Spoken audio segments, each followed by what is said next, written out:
వంట గ్యాస్ వాహనాల ఇంధన కొరత చిన్న మధ్యతరగతి ప్రజల జీవనోపాధిపై తీవ్ర ప్రభావం చూపుతోంది. ప్రధానంగా చిరు వ్యాపారులు చితికిపోయాయి. ఉపాధి కరువై వేల మంది ఇబ్బందులు ఎదుర్కొంటున్నారు.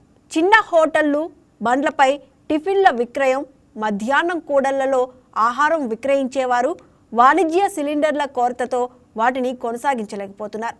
ఆరంభంలో 3-4 రోజులు నడిపినా తర్వాత కొనసాగించలేకపోయారు. దీంతో రోజువారీ జీవనం గగనమైంది. ఆవేదన వ్యక్తం చేస్తున్నారు.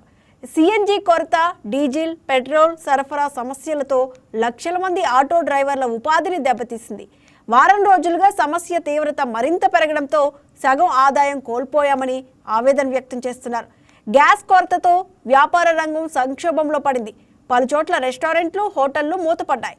గ్యాస్ కష్టాలపై మరింత సమాచారం మా కరెస్పాండెంట్ బిందు అందిస్తారు. జరుగుతున్న యుద్ధ ప్రభావం తీవ్రంగా భారత్ మీద చూపించిందనే చెప్పుకోవచ్చు. ముఖ్యంగా చమురు రంగం అయితే పూర్తిగా దెబ్బతిన్న పరిస్థితి కనిపిస్తుంది. సిలిండర్ల కొరత పూర్తిగా భారత్లో కనిపిస్తుంది. అదేవిధంగా పలు రాష్ట్రాల్లో అయితే సిలిండర్ల నేపథ్యంలో ప్రత్యామ్నాయ పద్ధతులు వాడుతున్నారు. సిలిండర్లు పూర్తిగా చాలా రేటు పెంచేశారు. కనీసం ఒక ఫుడ్ ఐటెంని తయారు చేయడానికి కూడా సిలిండర్ లేని పరిస్థితి కనిపిస్తుంది. ఇంకా ఇక్కడ మనం చూసుకుంటే గురునానక్ కాలనీలో ఉన్నాము. సమోసాకు వచ్చిన కష్టం చూడాలి. ముఖ్యంగా ఆంధ్రులందరూ ఇష్టపడి తినేది సమోసా.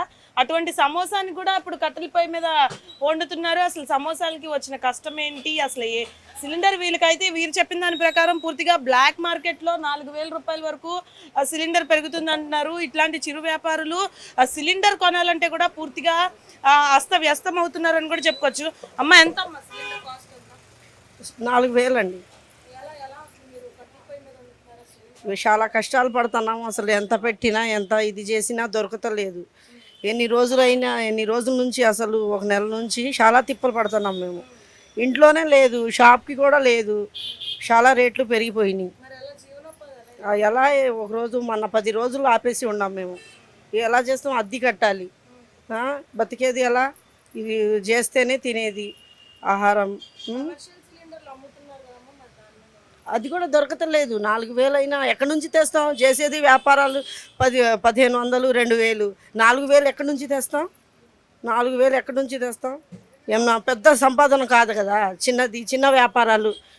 ఎక్కడి నుంచి ఆదాయం తక్కువనా, ఖర్చులు ఎక్కువ అయిపోయినాయి ఈ రోజుల్లో. అమ్మ, ఇప్పుడు చూసుకుంటే పూర్తిగా వేరే ఫుడ్ ఐటమ్స్ కి సంబంధించి కూడా ఇలాగే ఉంది. ఇప్పుడు పరిస్థితి మీది. ఈ సమోసా షాప్ కూడా ఎన్ని రోజులు నడుపుతున్నారు? ఈ యుద్ధ ప్రభావం అసలు ఎలా ఉంది?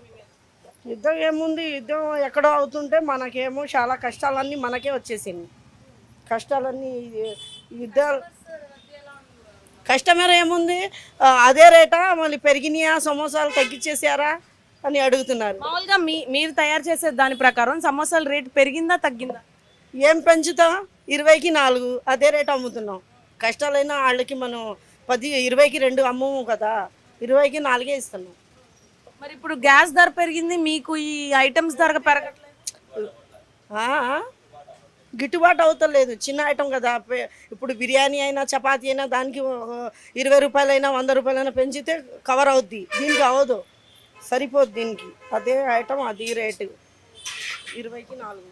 సో చూసారు కదా, గిట్టుబాటు ధర కూడా లేని పరిస్థితి అయితే కనిపిస్తుంది. ఇంకా పూర్తిగా చిరు వ్యాపారులు అయితే ఇటువంటి సమస్య ఎదుర్కొంటూ ఉంటున్నారని కూడా చెప్పొచ్చు. ఎందుకంటే వారికి సంబంధించి 10 రోజుల వరకు షాపులు మూసేసినా 11వ రోజు తీసినా కూడా ఎటువంటి చేంజ్ కానీ ఎటువంటిది కనిపించలేదు. ఒకవేళ రేటు ఎక్కువ పెంచి అమ్మినా కూడా కస్టమర్లు రాని పరిస్థితి కనిపిస్తుంది. అయితే సిలిండర్లు కొరతుందని అందరికీ తెలిసినప్పటికీ కూడా కస్టమర్లు దీనికి సంబంధించి ఏమాత్రం అంటే వారు రేటు పెరిగితే మాత్రం షాప్లో కొనకుండా వెళ్ళిపోయే పరిస్థితి కనిపిస్తుంది. అయితే వీరు ఇళ్లలోనే అంటే వారి యొక్క సొంత ఇళ్లలోనే గ్యాస్ సిలిండర్ లేవు, ఇక్కడ షాప్స్కి ఎలా ఉంటాయి అన్న దానిపైన కూడా తీవ్రంగా విచారిస్తున్నారని చెప్పుకోవచ్చు. ఇంకా గ్యాస్ సిలిండర్ల కొరత అయితే మనకి పూర్తిగా కనిపిస్తుందని చెప్పుకోవచ్చు. అధికారులు గ్యాస్ సిలిండర్ల కొరత లేదు, అందరికీ సరఫరా అవుతుందని చెప్పినా ఇక్కడ క్షేత్రస్థాయిలో చూసుకుంటే పూర్తిగా సరఫరా కొరత ఉందనే చెప్పుకోవచ్చు. ఇది ఇక్కడ పరిస్థితి. వీడియో జర్నలిస్ట్ సాయితో బిందు, వైకే న్యూస్, విజయవాడ.